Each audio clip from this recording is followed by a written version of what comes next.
जंगल में एक कोमल चिड़िया का परिवार रहता था। कोमल चिड़िया के 3 बेटे थे और वे तीनों ही बहुत ज्यादा ही मासूम और बहुत ज्यादा ही ईमानदार थे। मम्मा, आज हमारी दोस्त प्रिया कौवी आने वाली है, इसीलिए आज उसके लिए कुछ अच्छा सा भोजन बनाना होगा हमें। हाँ मानो चिड़े, क्यों नहीं भाई। हमारे घर का तो भोजन खाकर प्रिया कौवी खुशी हो जाएगी। बेटा, भोजन तो तैयार है, बस प्रिया कौवी का ही इंतजार है। ना जाने वे कब तक आएगी। थोड़ी देर में वहाँ पर प्रिया कौवी भी आ जाती है। अरे कोमल आंटी, आपका ये घर तो बहुत सुंदर है और साथ ही साथ ये जंगल भी बहुत हरा भरा और सुंदर है। अच्छा हुआ मेरा रिश्ता कालू जी से पक्का हो गया है और अब मैं इसी जंगल में रहूंगी। हाँ हाँ प्रिया कौवी, परंतु अभी आराम से बैठ जाओ और स्वादिष्ट भोजन खाओ। फिर सब मिलकर भोजन खाते हैं। कालू जी, मुझे ऐसा क्यों लग रहा है कि मेरे यहाँ आने से आपको बिल्कुल भी खुशी नहीं हुई है। कालू कौवा प्रिया कौवी को बिल्कुल भी पसंद नहीं करता था और वे प्रिया कौवी से कहता है, अरे नहीं नहीं प्रिया कौवी, ऐसी कोई बात नहीं है। बस मैं थोड़ी देर अकेला रहना चाहता हूँ। ऐसे कैसे भाई, हमारा रिश्ता पिछले साल पक्का हुआ था जब आपके माँ बाबा भी जिंदा थे, परंतु हमें शादी अब कर लेनी चाहिए। प्रिया कौवी की बात सुनकर कालू कौवा परेशान हो जाता है और सोचने लगता है, अरे ये प्रिया कौवी क्यों आ गई यहाँ पर? ना जाने मेरे माँ बाबा ने इस प्रिया कौवी से मेरा रिश्ता क्यों कर दिया था। मुझे नहीं करनी इससे शादी। अरे प्रिया कौवी, मैं अभी तुमसे शादी नहीं कर सकता। मुझे अभी आगे बहुत कुछ करना है, अपना व्यापार बनाना है, इसीलिए तुम अभी शादी की जिद मत करो। कालू कौवा इस तरह प्रिया कौवी को शादी के लिए 3 बार मना कर चुका था। प्रिया कौवी बहुत ज्यादा ही उदास हो जाती है। अरे क्या हुआ भाई प्रिया कौवी, इतनी परेशान क्यों लग रही हो तुम? सुनो चिड़े, मैं बहुत ज्यादा परेशान हूँ। कालू जी मुझसे बिल्कुल भी अच्छे से बात नहीं करते और शादी की बात करो तो हमेशा टाल ही देते हैं। वो आखिर ऐसा क्यों कर रहा है? तुम दोनों का रिश्ता पक्का हुए तो काफी समय बीत गया है, अब तो तुम दोनों को शादी कर ही लेनी चाहिए। अरे बेटा, ये तो परेशानी वाली बात है और इस बेचारी प्रिया कवि का तो कालू कौवे के सिवा और कोई भी नहीं है। अब बेचारी ये कहाँ जाएगी? अरे मम्मा, प्रिया कवि अकेली नहीं है, बल्कि ये हमारी दोस्त है। हम तीनों भाई इस कालू कौवे से जरूर बात करेंगे। हाँ हाँ, तुम देखना, कालू कौवा शादी के लिए जरूर मान जाएगा। बस तुम बिल्कुल भी चिंता मत करो। फिर वे तीनों भाई और प्रिया कौवी फौरन कालू कौवे के पास जाते हैं। कालू कौवे, ये तुम क्या कर रहे हो? अब तुम दोनों को शादी कर लेनी चाहिए। तुम्हारी वजह से प्रिया कौवी कितनी ज्यादा परेशान है। हाँ हाँ कालू कौवे, तुम्हारे सिवा इस बेचारी प्रिया कौवी का और कोई भी नहीं है। तुम इससे शादी आखिर क्यों नहीं कर रहे हो? प्रिया कौवी, मुझे पता नहीं था कि तुम मेरी शिकायत जाकर इन पक्षियों से करोगी। कालू जी, ये किसी और नहीं बल्कि मेरे दोस्त हैं और ये बचपन से मेरे साथ हैं। और आप इन तीनों को बुरा मत कहिए, आखिर ये तीनों भी तो बिल्कुल ठीक कर रहे हैं। आप आखिर मुझसे शादी क्यों नहीं कर लेते? प्रिया कौवी की बात सुनकर कालू कौवे को गुस्सा आ जाता है और वे सोचता है, बहुत ज्यादा तेज हो गई है ये प्रिया कौवी, क्योंकि ये तीनों चिड़े इसका साथ जो दे रहे हैं। अब तो मुझे प्रिया कौवी के साथ साथ इन तीनों चिड़ों को भी सबक सिखाना ही पड़ेगा। आज पहली बार इन तीनों चिड़ों की वजह से प्रिया कौवी ने मुझसे इतनी ज्यादा गुस्से से बात की है। अब तो मैं इन्हें नहीं छोड़ूंगा। अच्छा अच्छा प्रिया कौवी, ठीक है भाई, मैं शादी करने के लिए तैयार हूँ, परंतु मेरी एक शर्त है। शर्त? कैसी शर्त कालू कौवे, बताओ? मेरी शर्त ये है कि कल तुम तीनों चिड़ों को और प्रिया कौवी को नहर के पास आना होगा और वहाँ पर मैं एक गेम खेलूंगा। अगर तुम जीत गए तो मैं फौरन शादी कर लूंगा प्रिया कौवी से। कालू कौवे, हम तीनों भाई बहुत ज्यादा होशियार हैं और हाँ, हम कल आ जाएंगे नहर के पास। देखना, हम कल गेम जरूर जीतेंगे। इतना कहकर तीनों चिड़े और प्रिया कौवी वहाँ से चले जाते हैं। अगले दिन कालू कौवा, प्रिया कौवी और वे तीनों चिड़े नहर के पास आ जाते हैं। तो ठीक है, अब मैं गेम शुरू करता हूँ। तुम तीनों चिड़े सामने रखी हुई एक एक तलवार अपने परों में पकड़ लो। फिर वे तीनों चिड़े अपनी अपनी तलवार पकड़ लेते हैं। प्रिया कवि, तुम मेरे पास आओ। प्रिया कौवी जैसे ही कालू कौवे के पास आती है, कालू कौवा अपनी तलवार से प्रिया कवि को मार डालता है। हाय रे कालू कौवे, ये तुमने क्या कर दिया?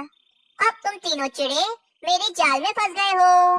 फिर कालू कौवा अपनी तलवार नहर के पानी में फेंक देता है और जोर जोर से चीखने लगता है। अरे अरे पक्षियों, कहाँ हो सब? जल्दी आओ यहाँ पर। देखो देखो, इन तीनों जालिम चिड़ों ने मेरी होने वाली पत्नी को मार डाला। कालू कौवे की आवाज सुनकर सारे पक्षी जमा हो जाते हैं।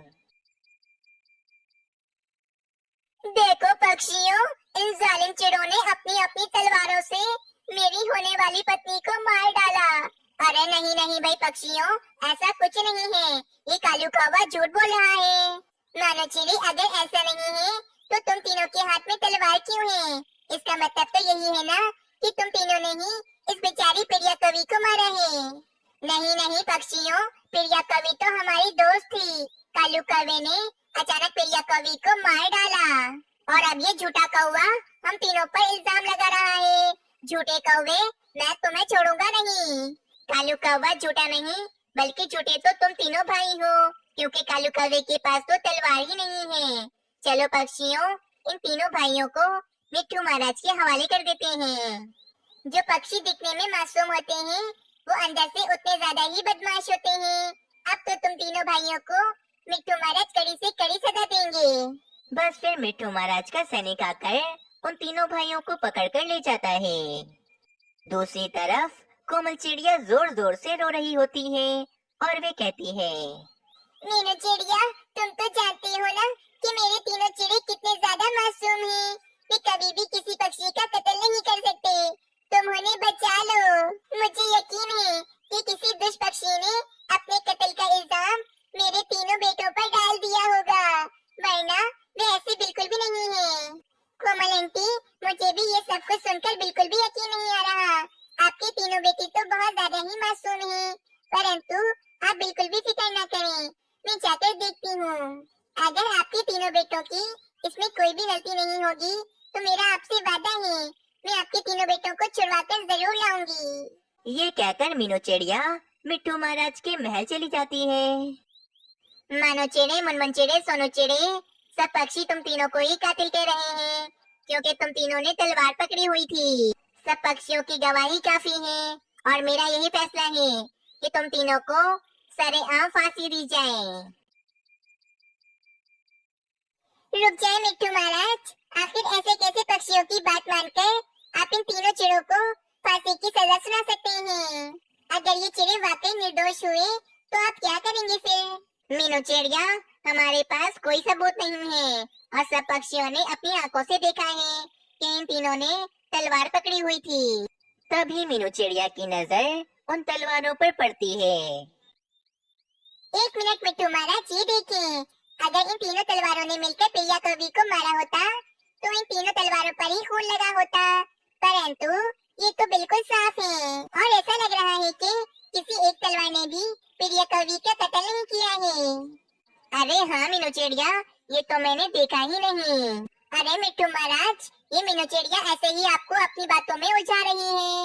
आप सजा दे दें इन तीनों चिड़ों को। रुक जाओ कालू कवि, बस मैं अभी आई। कुछ ही देर के बाद मीनू चिड़िया तलवार बनाने वाले पक्षी को लेकर आती है और उससे कहती है, उल्लू पक्षी, क्या ये तीनों तलवारें आपने बनाई हैं? अरे हाँ हाँ मीनू चिड़िया, ये तीनों तलवारें तो मैंने ही बनाई हुई हैं। कल ही तो कालू कौवा मुझसे ये तीनों तलवारें खरीद कर लेकर गया था। उल्लू की बात सुनकर कालू कौवे का सारा सच खुल जाता है। मिट्ठू महाराज, आप इन तीनों चिड़ों को बिल्कुल गलत सजा दे रहे हैं, क्योंकि ये तो एकदम निर्दोष हैं और आज तक इन तीनों ने मुझसे एक भी तलवार नहीं खरीदी। कालू कौवे, अब तुम मुझे सच सच बताओ कि कातिल तुम ही हो ना, वरना मुझसे बुरा कोई नहीं होगा। अरे हाँ हाँ हाँ मिट्ठू महाराज, मैं ही कातिल हूँ, मैंने ही प्रिया कवि का कत्ल किया है। मुझे माफ कर दे मिट्ठू महाराज, इसमें सारी गलती मेरी है। मैं प्रिया कवि से शादी नहीं करना चाहता था, इसीलिए मैंने उसे मार दिया और इल्जाम इन तीनों बेचारे मासूम चिड़ों पर लगा दिया। तो कालू कवि ने अपना जुर्म कबूल ही कर लिया। अब सबके सामने कालू कवि को सरेआम फांसी दी जाएगी। बस फिर अगले दिन सब पक्षियों के सामने कालू कौवे को सरेआम फांसी दी जाती है और प्रिया कवि का बदला पूरा हो जाता है। इस कहानी से हमें ये सीख मिलती है, चाहे हम अपने झूठ को जितना भी छुपा लें, लेकिन एक ना एक दिन हमारा झूठ पकड़ा ही जाता है। जंगल में एक कालू कौवा और इसकी पत्नी रानी कौवी रहते थे। कालू कौवा और रानी कौवी को बहुत ज्यादा ही पसंद करता था और रानी कौवी कालू कौवे को भी पसंद करती थी, परंतु वे कभी कालू कौवे के सामने ये जाहिर नहीं करती थी। ये क्या रानी, तुम हर दिन मुझे भोजन देकर चुपचाप बैठ जाती हो, मुझसे बातें किया करो। क्या अब तुम मुझे बात करने के भी लायक नहीं समझती हो? कालू जी, मैं आपका इतना तो ध्यान रखती हूँ ना, और वैसे भी मुझे आपसे बात करने में कोई मजा नहीं आता है। रानी कौवी की ये बात सुनकर कालू कौवा उदास हो जाता है और वहाँ से चला जाता है। कालू जी चाहते हैं कि बस मैं सारा सारा दिन कालू जी से बातें ही करती रहूं। कोई मैं कालू जी की नौकरानी थोड़ी ना हूँ कि जैसे मुझे वो कहेंगे मैं बिल्कुल वैसा ही करूँगी। अरे अरे कालू कौवे, तुम तो बहुत ही भाग्यशाली हो जो तुम्हें इतनी अच्छी और सेवा करने वाली पत्नी मिली है, और एक मेरी किस्मत है। जैसे मेरी किस्मत तो फूट ही गई है, मुझे इतनी बुरी पत्नी जो मिली है। अरे भाई तोते, तुम ऐसी बातें क्यों कर रहे हो? आखिर क्या बात है? अरे क्या बताऊं कालू कौवे, मेरी पत्नी बहुत ही कमजोर और सुस्त है। बस पूरा पूरा दिन अपने घोंसले में वे आराम ही करती रहती है, और जो खाना पकाती है वे सारा जला देती है। मैं तो अपनी पत्नी से बहुत परेशान आ गया हूँ। हाँ तोते, तुम एकदम ठीक कहते हो। वैसे मेरी किस्मत भी कुछ ज्यादा अच्छी नहीं है। अगली रात कालू कौवा थक हार कर अपने घोंसले में काफी सारा भोजन जमा कर कर आता है। रानी, आज मैं बहुत थक गया हूँ और देर भी काफी हो गई है। बहुत भूख लगी है, जल्दी से खाना दे दो मुझे। फिर रानी कौवी कालू कौवे को खाना देती है और कालू कौवा वे खाना खाने लगता है। वाह रानी, तुमने तो रोजाना की तरह ये वाला खाना भी बहुत ज्यादा ही स्वादिष्ट बनाया है। खाकर मजा आ गया। कालू कौवे की बात सुनकर रानी कौवी सोचती है, आज तो मैंने जानबूझकर भोजन जला दिया था, फिर भी ये कालू जी मेरे भोजन की इतनी तारीफ कर रहे हैं। बस मैं यही तो चाहती हूँ कि कालू जी हमेशा मुझसे ढक कर रहें और मेरी सारी बात माने। कालू जी, मैं जानती हूँ कि भोजन बहुत ज्यादा ही स्वादिष्ट बना है, आपको तारीफ करने की कोई जरूरत नहीं है। रानी, तुम्हें क्या हो गया है? कभी तो अच्छे से बात किया करो मुझसे तुम। मुझे अच्छे से बात करना नहीं आती है, मैं तो ऐसे ही करती हूँ। और हाँ, अगर आपको मैं अच्छी नहीं लगती तो आप दूसरी शादी कर लें, मुझे कोई फर्क नहीं पड़ेगा। रानी, तुम कैसी पत्नी हो? तुम खुद ही अपने पति की दूसरी शादी करवाना चाहती हो। रानी कौवी की बात सुनकर कालू कौवा और भी ज्यादा उदास हो जाता है और चुपचाप सो जाता है। बस अब ऐसे ही कालू जी हमेशा मेरी मुट्ठी में ही रहेंगे। अगले दिन कालू कौवा बिना भोजन खाए ही चला जाता है। आज तो कालू जी ने भोजन भी नहीं खाया। लगता है कल रात वाली बात पर मुझसे बहुत नाराज हैं। परंतु मैं कालू जी को नहीं मनाऊंगी, मुझे उन्हें मनाकर अपनी इज्जत थोड़ी ना गिरानी है। कालू कौवे, क्या हो गया है? मैं देख रही हूँ जब से तुम्हारी शादी हुई है तुम बहुत ज्यादा परेशान लग रहे हो। रानी कौवी तो बहुत अच्छी है, तुम्हारा बहुत अच्छे से ध्यान भी रखती है, तो फिर क्या बात है कालू कौवे? नहीं नहीं मीनू चिड़िया, रानी कौवी सिर्फ मेरा अच्छे से ख्याल ही नहीं रखती, परंतु कभी मुझसे अच्छे से बात भी नहीं करती है। रोजाना रात को मैं थक हार कर जब अपने घोंसले में जाता हूँ तो रानी कौवी हर बार गुस्से में मुझसे बात करती है, और तो और मुझे ये बिल्कुल भी अच्छा नहीं लगता है। और कल रानी ने मुझसे कहा कि मैं दूसरी शादी कर लूं, रानी को कोई भी फर्क नहीं पड़ेगा। भला कोई पत्नी अपने पति की दूसरी शादी कैसे करवा सकती है? मुझे तो लगता है कि रानी कवि मुझे पसंद ही नहीं करती है, जभी तो वो मुझसे अच्छे से बात भी नहीं करती है। कालू कवि, ये तो बहुत गलत बात है। रानी कवि को तुम्हारे साथ ऐसा नहीं करना चाहिए था, परंतु मेरे पास एक उपाय है जिससे हमें ये पता चल जाएगा कि रानी कवि तुम्हें पसंद करती है या फिर नहीं। तुम एक काम करो, तुम रानी कवि के कहने पर अपनी दूसरी शादी कर लो। मीनू चिड़िया, ये तुम क्या कह रही हो? मैं रानी कवि को धोखा नहीं दे सकता हूँ। अरे कालू कवि, तुम्हें सच में शादी नहीं करनी है, तुम्हें तो बस किसी कवि के साथ शादी का नाटक करना है। अगर रानी कवि तुम्हारी दूसरी शादी पर गुस्सा हुई तो यकीनन रानी कवि तुम्हें बहुत पसंद करती है और वे बस तुम्हें दूसरी शादी करने का ऐसे ही कह रही थी। और हाँ कालू कवि, अगर तुम्हारी दूसरी शादी होने पर रानी कवि को कोई भी फर्क नहीं पड़ा तो इसका मतलब तो यही होगा कि रानी कवि तुम्हें बिल्कुल भी पसंद नहीं करती है। मीनू चिड़िया, वैसे ये उपाय तो बहुत अच्छा है। मेरी एक दोस्त सोनी कवि है, वे मेरे साथ दूसरी शादी करने का नाटक कर लेगी। अगले दिन कालू कौवा सोनी कवि के पास आता है और सोनी कवि को सारी बात बताता है। कालू कवि, मैं ऐसी एक्टिंग करूंगी कि सबको यही लगेगा कि मेरी और तुम्हारी शादी हो गई है। फिर कालू कौवा रानी कवि के पास चला जाता है। रानी, तुम हमेशा गुस्से में रहती हो और मुझसे कभी अच्छे से बात भी नहीं करती हो, और कल तुमने खुद ही मुझसे ये बात कही थी कि मैं दूसरी शादी कर सकता हूँ, इसीलिए मैं अपनी दोस्त सोनी कवि से दूसरी शादी कर रहा हूँ। कालू कौवे की बात सुनकर रानी कवि हैरान रह जाती है। पर कालू जी, परवर क्या रानी, बस अब मैं अपनी दोस्त सोनी कवि के पास जा रहा हूँ। ये कहकर कालू कौवा सोनी कवि के पास चला जाता है। हाय रे, ये क्या हो गया? कालू जी तो सच में दूसरी शादी कर रही हैं। मैंने तो ऐसे ही भरम रखने के लिए कह दिया था, लेकिन ये दूसरी शादी कैसे कर सकते हैं?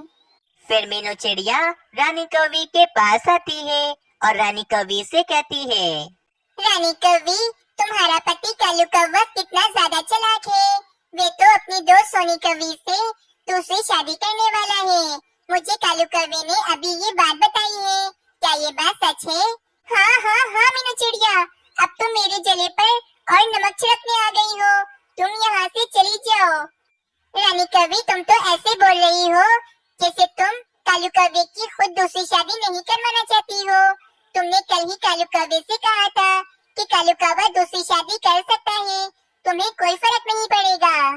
मीनू चिड़िया, कालू जी मेरे पति हैं, मैं भला ऐसा क्यों चाहूंगी कि कालू जी मुझे छोड़कर दूसरी शादी कर लें। मैंने तो बस भरम रखने के लिए कह दिया था। मैं नहीं चाहती हूँ कि कालू जी दूसरी शादी कर लें। तुम तो सब पक्षियों की मदद करती हो ना मीनू चिड़िया, मेरी भी मदद करो।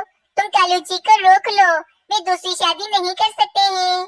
रानी कवि की बात सुनकर मीनू चिड़िया बहुत ज्यादा ही खुश हो जाती है। रानी कवि, इसमें सारी गलती तुम्हारी है। तुमने कभी भी कालू कवि से हंसकर बात तक नहीं की और हमेशा इससे गुस्से में ही बात की है। अब अंजाम तो यही होना था ना तुम्हारा। फिर भी मैं तुम्हारी मदद जरूर करूंगी। चलो मेरे साथ सोनी कवि के घोंसले में, हम जाकर कालू कवि को समझाते हैं। फिर मीनू चिड़िया रानी कवि को लेकर सोनी कवि के घोंसले की तरफ चली जाती है। रानी, तुम यहाँ क्या कर रही हो? मैंने तुम्हें कहा था ना कि मैं सोनी कवि से कल शादी करने वाला हूँ। कालू जी, मैंने तो बस आपसे ऐसे ही कह दिया था। मैं नहीं चाहती हूँ कि आप इस सोनी कवि से दूसरी शादी करें। पर रानी, तुमने तो मुझसे ये बात खुद कही थी कि मैं दूसरी शादी कर सकता हूँ, तो फिर तुम मुझे अब मना क्यों कर रही हो? वो तो मैं चाहती थी कि आप हमेशा मुझसे दब कर रहें। मुझे नहीं पता था कि आप सच में दूसरी शादी कर लेंगे। देखो भाई, अब मैं नहीं चाहता हूँ। मैंने फैसला कर लिया है। मैं सोनी कवि से अब दूसरी शादी करके ही रहूंगा। नहीं नहीं कालू जी, तुम मेरे साथ ऐसा नहीं कर सकते हो। इसमें सारी गलती मेरी है। मैंने आज तक तुमसे कभी अच्छे से बात ना की और हमेशा तुमसे गुस्से में ही बात की। पर मैं वादा करती हूँ मैं आज से कभी भी तुमसे गुस्से में बात नहीं करूँगी। जैसा तुम कहोगे मैं बिल्कुल वैसा ही करूँगी। देखा कालू कौवे, रानी कौवी तुम्हें कितना पसंद करती है, तभी तो ये तुम्हारी दूसरी शादी होते हुए नहीं देख सकती है। ठीक है रानी, मैंने तुम्हें माफ किया। अब मैं दूसरी शादी नहीं करूँगा, परंतु तुम मुझसे हमेशा अच्छे से बात करोगी ना? हाँ हाँ कालूची, मैं हमेशा आपसे अच्छे से बात करूँगी, कभी भी आपको शिकायत का मौका नहीं दूंगी। मीनू चिड़िया की अक्लमंदी की वजह से कालू कौवा और रानी कौवी खुशी खुशी रहने लगते हैं।